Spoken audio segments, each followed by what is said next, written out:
গলুইতে বইসায় আমি, ওই গলুইতে তুই। হ্যালো বন্ধুরা, কেমন আছেন? আশা করছি সকলেই ভালো আছেন।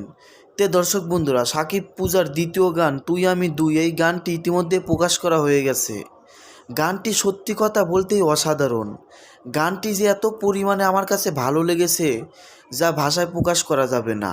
সাহস নাই রে বন্ধু আমার, কেমনে তোরে ছুই। শাকিব খান আর চিত্রনায়িকা পূজা চেরি এই গানের সঙ্গে তাল মিলিয়ে এত সুন্দর করে যে অভিনয় করেছেন তা তাদেরকে প্রশংসা করলেও তাদেরকে ছোট করা হবে। আর তাদের দুইজনকে এতটা যে ভালো মানাবে আমি আগে কখনো কল্পনাও করিনি। আশা করছি এই দুইটি জুটি সামনে অনেক এগিয়ে যাবে। এই গানের ব্যাকগ্রাউন্ড, লোকেশন, অভিনয় কোনো কিছুতেই কমতি রাখেনি এই সিনেমার পরিচালক এস এ হক অলি। এই গানের সঙ্গে সব কিছুই একদম ঠিকঠাক রয়েছে।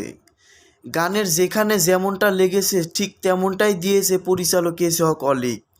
এক কথায় বলতে গেলে পরিচালক এস এ হক অলিকের কাজ অসাধারণ।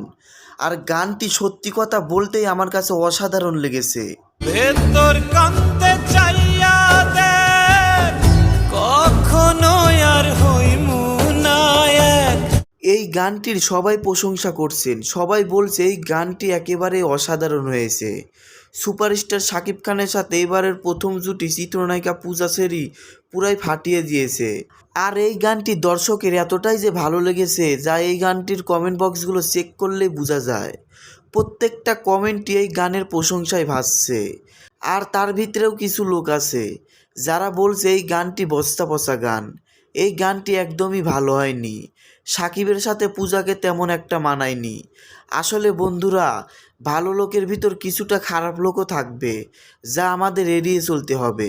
আর কিছু কিছু লোকও আছে যারা সাকিব খানের ভালো দেখতে পারে না। সাকিব খান ভালো করলেও বলে খারাপ হয়েছে, খারাপ করলেও বলে খারাপ হয়েছে।